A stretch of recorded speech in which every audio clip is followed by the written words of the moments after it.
चर्चा होला। ये पूनम जी याद रखिए मधु देने वाले यो भारत गुमान कर ली जोर पर सोहरी हमार दूल्हा तोरिए बन बच्चा बाकी हमार चांद के जोड़ा हुआ है।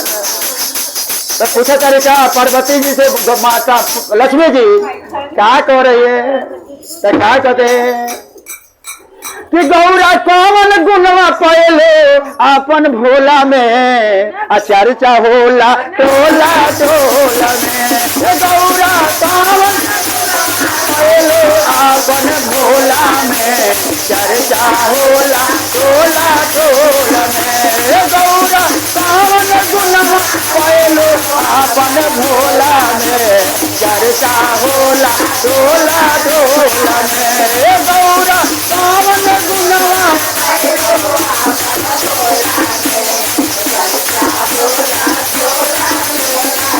और का ये लक्ष्मी जी सुनला दिहले अंधरा के नयनवा दिहले बाझिन के लालनवा दिहले अंधरा के नयनवा दिहले बाझिन के। अरे लक्ष्मी यही गुणवा बारे हमारे भोला में चर्चा होला टोला टोला में। लक्ष्मी यही गुणवा बारे हमारे भोला में चर्चा होला टोला टोला में। लक्ष्मी यही गुणवा बारे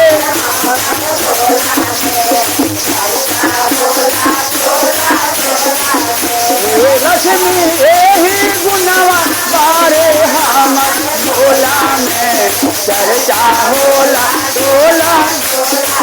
ए गौरा कौन गुणवा पवलो अपन भोला में चर्चा होला टोला टोला में।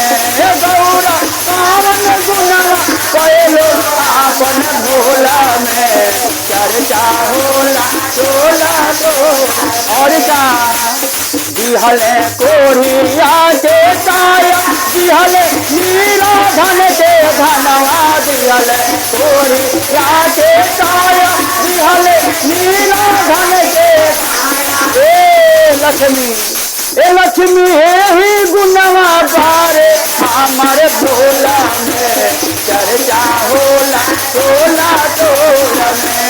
लक्ष्मी ही गुणवा बारे हमारे भोला में चर्चा होला टोला टोला में। गौरा कौन गुणवा पवलो अपन भोला में चर्चा होला टोला टोला में।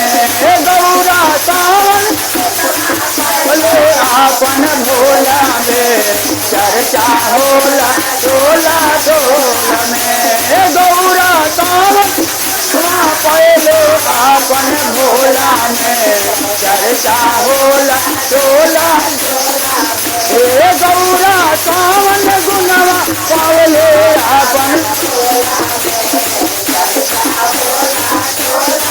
अरे दिहले विद्या दिहले बालका के विद्या दिहले कन्या के घर बरवा दिहले बालका के विद्या दिहले कन्या के घर। लक्ष्मी यही गुणवा बारे हमारे भोला में चर्चा होला टोला टोला में। लक्ष्मी यही बारे हमारे भोला में चर्चा होला टोला टोला में।